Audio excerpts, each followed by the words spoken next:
Friends, ఈరోజు మనం సాంబార్ ఎట్లా చేయాలో చూద్దాము. ఫ్రెండ్స్, ఇప్పుడు స్టవ్ పైన ఒక కడాయి పెట్టేసి 4 టేబుల్ స్పూన్స్ ఆయిల్ వేసాను. ఈ ఆయిల్ బాగా హీట్ ఎక్కిన తర్వాత ఇందులో ఆవాలు, జీలకర్ర, అలాగే వేగిపోయిన తర్వాత ఎండుమిర్చితో మంచి ఫ్లేవర్ వస్తుందండి. ఇది వేగిపోయాక ఇందులో కొంచెం పచ్చిమిర్చి, అలాగే కట్ చేసి పెట్టుకున్న సొరకాయ ముక్కలు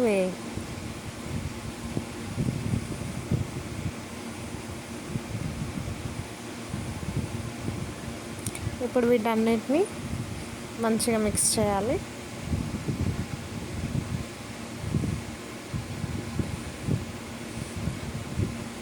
ఇవన్నిటి కొంచెం సాఫ్ట్ టెక్స్చర్ వచ్చేంత వరకు మనం ఉడికించేయాలి.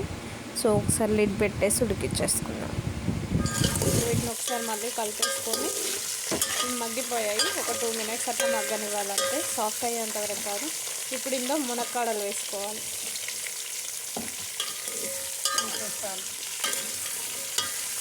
ఫ్రెండ్స్, ఇప్పుడు ఇందులో కొంచెం సాల్ట్ వేసుకోవాలి, ఎందుకంటే ఈ ముక్కలు అనేవి తొందరగా సాఫ్ట్ అయిపోతాయి, తొందరగా ఉడుకుతాయి. సో ఇప్పుడు నేను కొంచెం సాల్ట్ వేసాను. ఇప్పుడు ఒకసారి కలిపేసి లిడ్ పెట్టేస్తాను. ఇప్పుడు ఒక 5 మినిట్స్ కుక్ చేసుకుందాం. ఫ్రెండ్స్, ఇప్పుడు ఇందులో మనం ముందుగా దంచి పెట్టుకున్న వెల్లుల్లి, జీలకర్ర పేస్ట్ వేసాను. ఒకసారి మంచిగా మిక్స్ చేసేసి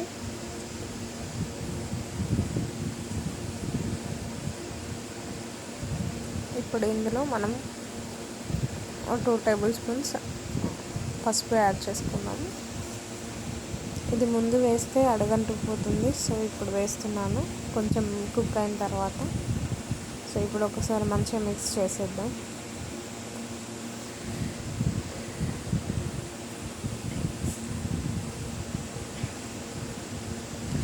ఇప్పుడు ఇందులో మనం ముందుగా ప్రిపేర్ చేసి పెట్టుకున్న చింతపండు గుజ్జు వేద్దాం. పులుపు చూసేసుకొని మన టేస్ట్కి సరిపడా వాటర్ వేసుకున్నాము. ఇప్పుడు వాటర్ వేస్తున్నాను.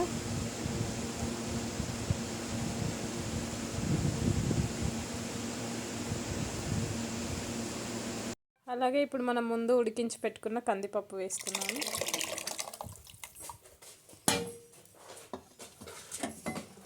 ఒకసారి మిక్స్ చేసుకుందాం.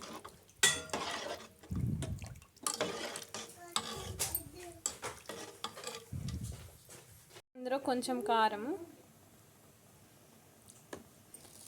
అలాగే సాల్ట్ టేస్ట్కి సరిపడా.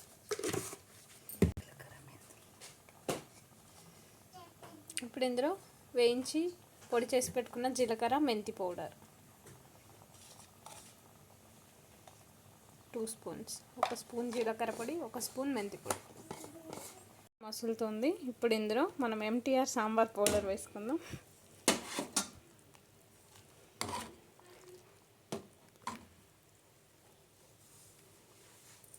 సో ఫ్రెండ్స్, దీన్ని ఇంకొక 10 మినిట్స్ అట్లా మసలనివ్వాలి. చూడండి ఫ్రెండ్స్, ఎంతో టేస్టీగా ఉండే మునక్కాడ సాంబార్ రెడీ అయిపోయింది. ఫ్రెండ్స్, మీకు ఈ వీడియో నచ్చిందని అనుకుంటున్నాను. నచ్చినట్లయితే లైక్ చేయండి, షేర్ చేయండి. అలాగే ఎవరైతే ఫస్ట్ టైం నా ఛానల్ చూస్తున్నారో సబ్స్క్రైబ్ చేయండి. Thanks for watching.